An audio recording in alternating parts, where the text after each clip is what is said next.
Район Кёктыки расположен на Уйгурском Алтае. Он был районом кочевий на протяжении тысяч лет. Здесь красивые горы и реки. Это Кёктыкой. Густые, экзотические зеленые леса. В этих лесах скрыт Westwood Jenny сверхкрупный рудник мирового уровня. Гигантский рудник с диаметром и глубиной 200 метров. 13 слоев спиральных рудных дорожек. Шахта похожа на перевернутую большую шляпу. Это и есть месторождение номер 3 в Кактокра. Большая часть запасов редких металлов сосредоточена в шахте 3. Здесь содержится литиевая руда, редкоземельные металлы ниобий и тантал. Из-за их низкого содержания в земной коре их называют редкоземельными металлами. Они незаменимы в атомной оружии и энергетике, аэрокосмической отрасли, электронике и металлургии, в химической промышленности. Редкозёмы добываются из известняка в скале гранита. Железная руда берилла и ниобия. Минералы леверит и перит.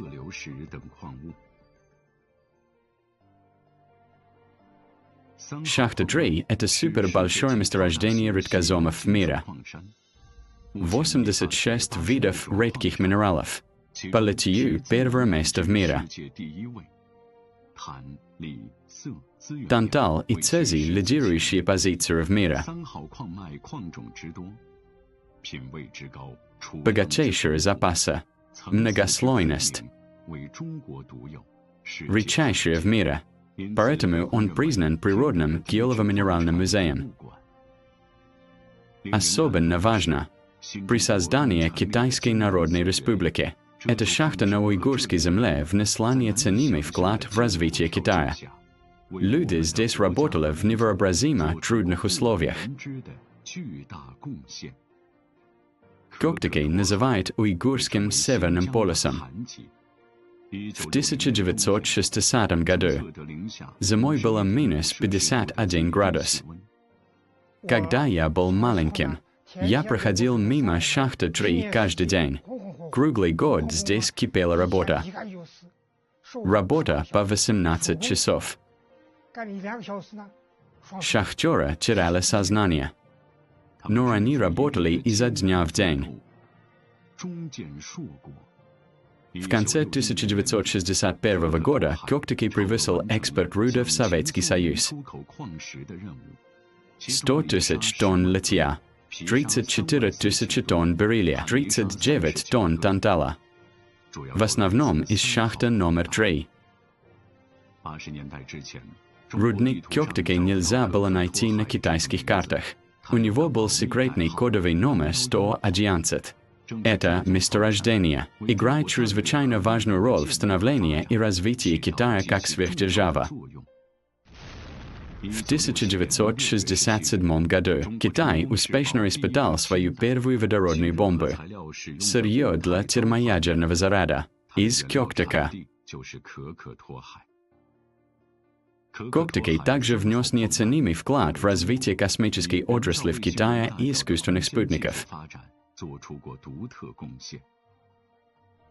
В 1970 году первый спутник Китая Дунфанхун был успешно запущен в космос. Музыка «Красный Восток» звучала в космосе. Китай стал пятой космической державой после СССР, США, Франции и Японии. И все сделано из редких металлов из уйгурского Кёктыки. В 60-х и 70-х годах 2 бомбы и спутник с ядерными и космическими технологиями появились благодаря богатствам уйгурской земли, подняв Китай на космическую высоту. Коктики – основа и опора процветания. Обладая богатыми ресурсами, вносят неоценимый вклад в развитие современной науки и техники. Эти уйгурские редкозёмы позволили Китаю войти в клуб ядерных и космических держав мира и стать единственным монополистом всего мира с 90% редкоземельных металлов. Благодаря современным технологиям, новые редкоземельные металлы продолжают добываться к юго-западу от старой шахты. А там еще больше залежей. Алтайские горы. Неистощимо. Шахта Коктики на Уйгурском Алтае – самое выигрышное оружие ресурсной безопасности Китая. Это уйгурское наследие будет жить вечно, а дальше писать красивую новую главу в истории уйгуров.